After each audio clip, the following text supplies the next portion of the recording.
ఓహో, తిండి ప్రియులారా, ప్లేట్లు నాకేస్తున్నారా?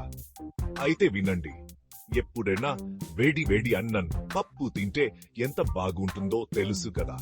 అబ్బా, నోరూతుంది కదూ. ఇప్పుడు చెప్పండి, ఆ అన్నంలో ఒక్క చుక్క కూడా మిగలకుండా తినేయాలంటే?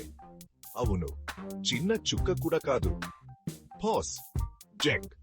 స్టెప్ 1, మీకు బాగా నచ్చిన నోరుంచే కట్టం ఏనా ఎంచుకోండి. స్టెప్ 2, స్పూన్, ఫోర్క్, నాపకిన్ అన్ని సిద్ధంగా పెట్టుకోండి. స్టెప్ 3, మీలోని ఫుడ్ వారియర్ ని బయటకు రప్పించండి. నువ్వు నాకొచ్చేంటివి అన్నట్టు. గుర్తుంచుకోండి, ఒక్క చుక్క కూడా మిగలకూడదు. మీరు ఎంత బాగా తినగలరో కింద కామెంట్ చేయండి. ఇంకా ఈ నోడ్రాప్ ఛాలెంజ్ లో నన్ను ఓడించగలనుకుంటే మీరు సిద్ధమే కదా. ఎప్పుడు ఆకలితో ఉండండి, అద్భుతంగా ఉండండి.